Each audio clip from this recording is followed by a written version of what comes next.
Hello friends, Neha એજ્યુકેટરમાં આપનું સ્વાગત છે. આજે 14 ફેબ્રુઆરી 2026ના કરંટ અફેર લઈને હું તમારી સમક્ષ આવી છું. તમારે શું કરવાની છે? વિડીયોની શરૂઆતથી લઈને અંત સુધી જોવાનું છે. વિડીયોની પીડીએફ તમને નીચે મળી જશે, પરંતુ વિડીયોની લિંક તમારા મિત્રો સાથે શેર કરવાની છે. એ પહેલા એક અગત્યની વાત, જો તમે યોજનાઓ વિશે શોધમાં હોય તો હું તમને યોજના સર્ચ કરીને વિડીયો લાવી છું, જેમાં એકદમ શોર્ટમાં 2 મિનિટમાં જે એકદમ ઇમ્પોર્ટન્ટ છે એના ઇમ્પોર્ટન્ટ કીવર્ડ્સ છે એની સાથે હું તમને કરાવીશ, જેથી કરીને તમારા બેઝિક ખ્યાલ ક્લિયર રહે અને એના વિશે નવું હોય તો નવું પણ તમને જાણવા મળશે. અપડેટેશન, રાઈટ? અપડેટ જે પણ હશે એ. સાથે સાથે એક બીજી જાહેરાત, જો તમે 13મી ફેબ્રુઆરીનો વિડીયો ના જોયો હોય કરંટ અફેરનો તો તમે લોસમાં છો. કેમ?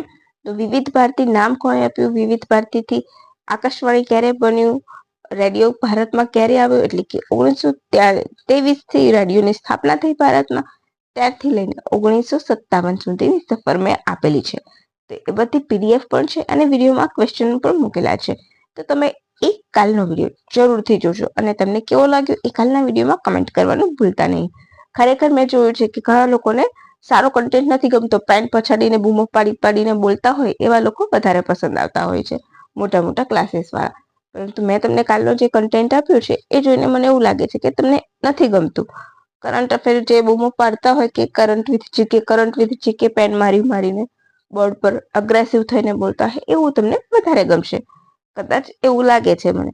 બાકી તમે કાલનો વિડીયો જોશો ને 13મી ફેબ્રુઆરીનો, તો તમને ખરેખર ખૂબ મજા આવી જશે. એટલી બધી ડિટેલ અને એટલી બધી મહેનત કરીને મેં ડિટેલ નીકાળી છે, પરંતુ કદાચ તમને કદર નથી. તો એક વખત એ વિડીયો પણ જરૂરથી જોજો. હવે આજનો આપણો પ્રથમ પ્રશ્ન. અચ્છા, આજે 14 ફેબ્રુઆરી છે, તો કયો દિવસ છે? તો ભારત માટે બ્લેક ડે છે. કેમ? તો આજના દિવસે ભારતમાં પુલવામા પર હુમલો થયો હતો અને જેમાં આપણા ભારતના શહીદ થઈ ગયા હતા જવાનો, રાઈટ? એટલા માટે તો એક શ્રદ્ધાંજલિ એમના નામે આપી દેજો. ચાલો હવે આપણે આજના પ્રથમ પ્રશ્ન તરફ આગળ વધીશું. મિયા મોટર અમર મોટલી હાલ કયા દેશના પ્રધાનમંત્રી તરીકે નિયુક્ત થયા છે? તો બાર્બાડોસના, રાઈટ? હવે બાર્બાડોસ તો એ ત્રીજી વખત અમે એના પ્રધાન બન્યા છે, બરાબર? હવે અહીંયા મેં ઓપ્શન આપ્યા છે. તો વેનેઝુએલામાં કોણ છે પ્રમુખ અત્યારે હાલ ટેમ્પરરી? એ તમારે મને કહેવાનું છે. જાપાનમાં મહિલા પ્રધાન મળ્યા છે, રાઈટ? હવે બાંગ્લાદેશ, તો બાંગ્લાદેશમાં હાલ આપણે પહેલા બાર્બાડોસ જોઈ લઈશું, પછી જોઈશું. તો બાર્બાડોસ કેવો દેશ છે? કેરેબિયન સમુદ્રમાં આવેલો કેવો છે? ટાપુ દેશ છે, એટલે એની જળસીમા જ હોય, જમીન સીમા હશે નહીં. તો ખાસ એની દક્ષિણ પશ્ચિમમાં ત્રિનિદાદ અને ટોબેગો દેશ છે, એ તમારે યાદ રાખવાનું છે, રાઈટ?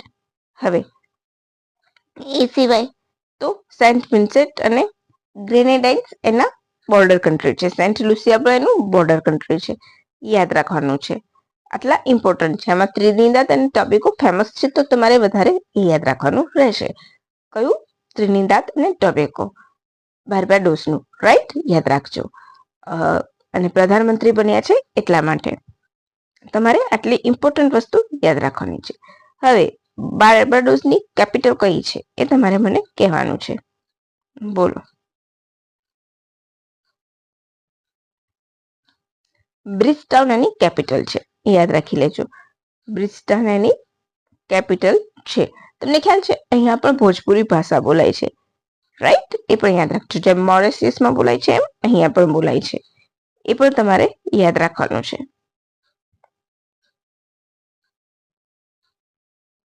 હવે આપણે આગળ વધીશું.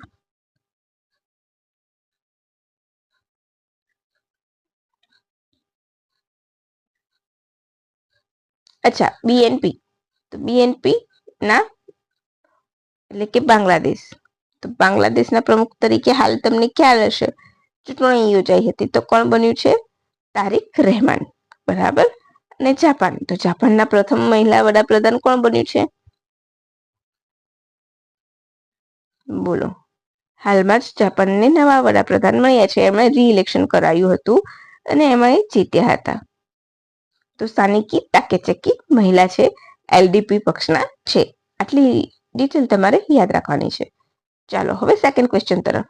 કેન્દ્રીય બજેટ 2026-27 મુજબ નિમહાંસ 2 ની સ્થાપના ક્યાં થશે? ગુજરાત, મધ્યપ્રદેશ, ઉત્તર પ્રદેશ કે નવી દિલ્હી? તો અહીં આપણો જવાબ આવશે ઓપ્શન સી, નવી ઉત્તર પ્રદેશમાં થશે. રાઈટ. નિમહાંસ 2 પૂરું નામ તો national institute of mental health and neurosis છે.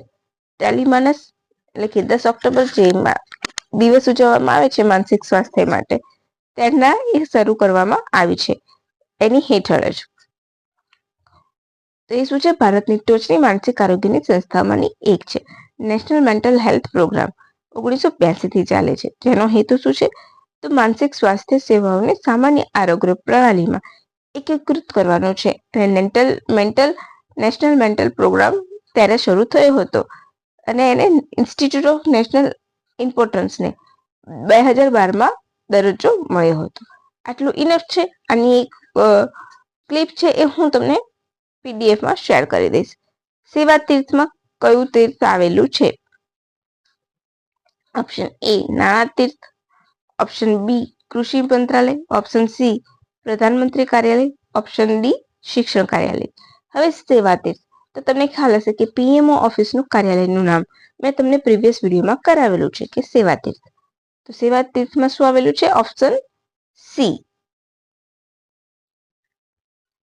પ્રધાનમંત્રીનું કાર્યાલય. કર્તવ્ય ભવન 1 અને કર્તવ્ય ભવન 2 માં સંરક્ષણ મંત્રાલય આવેલું છે. સેન્ટ્રલ વિસ્ટા વિસ્તારમાં આવેલું છે. 4 સ્ટાર ગૃહ મુજબ આ બધાની રચના કરવામાં આવેલી છે.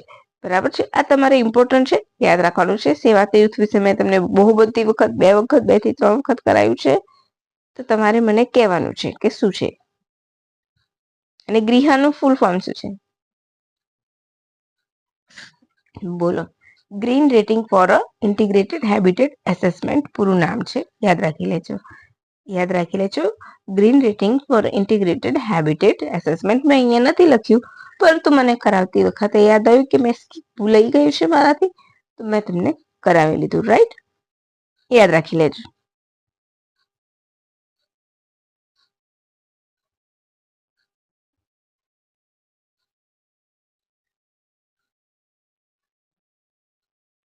એમાં તમને ખ્યાલ છે 4 સ્ટાર અલગ અલગ કેટેગરી મુજબ આપે છે. કોને કેને આપે સ્ટાર? જેમ કે 25 થી 40 પોઈન્ટ હોય તો 1 સ્ટાર મળે.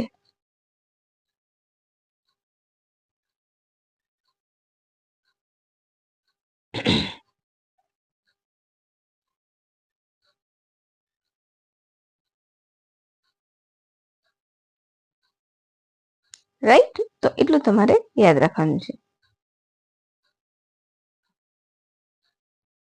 ચાલો હવે આપણે ચોથા પ્રશ્ન તરફ આગળ વધીશું. આજનો વિડીયો થોડો ટૂંકો રહેશે. રાઈટ.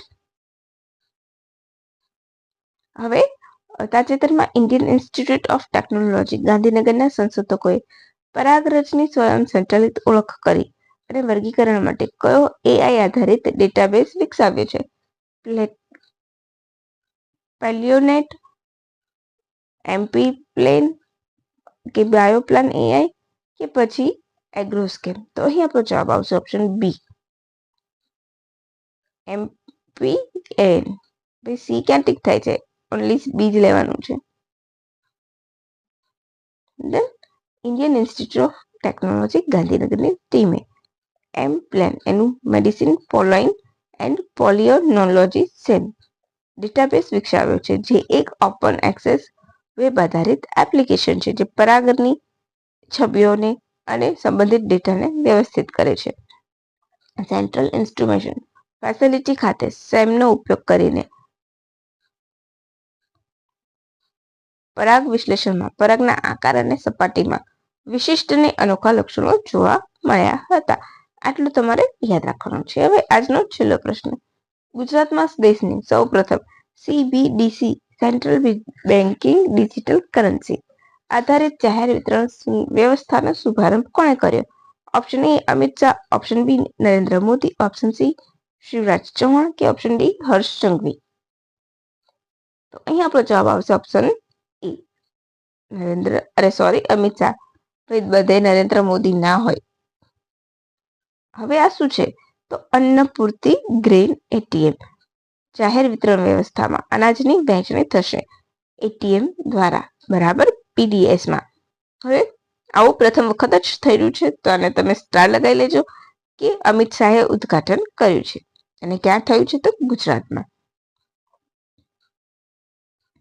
1 કિલોગ્રામ પેકિંગમાં તુવેરદાળ ચાનું વિતરણ થશે. અન્નપૂર્તિ ગ્રેન એટીએમ થી અનાજ વિતરણનો પ્રારંભ થશે. તો 1 કિલોગ્રામનું પેકિંગ આવશે, યાદ રાખજો. હવે સીબીડીસી અને જાહેર વિતરણ પ્રણાલી, તે સીધી ડિજિટલ ચૂકવણી, ભ્રષ્ટાચારમાં ઘટાડો, પારદર્શિતા, અન્નપૂર્તિ ગ્રેન જેવી વ્યવસ્થા સારી રીતે ચાલશે આના કારણે, રાઈટ. સીબીડીસી એટલે કેન્દ્રીય બેંક દ્વારા જાહેર કરાતું કાનૂની ચલણ જે આરબીઆઈ જાહેર કરે છે. તો આજનો કરંટ અફેરનો વિડીયો અહીં પૂરો થાય છે, પરંતુ હું તમને કાલનો જોવાની જરૂરથી રિક્વેસ્ટ કરીશ કે કાલનો કરંટ અફેરનો વિડીયો તમે જોવાનું ચૂકતા નહીં. તો ચાલો મિત્રો, હવે આજ માટે આપણે આટલું રાખીશું અને રજા રહીશું. હવે મળીશું સોમવારે. તો thank you for watching my video and have a good day.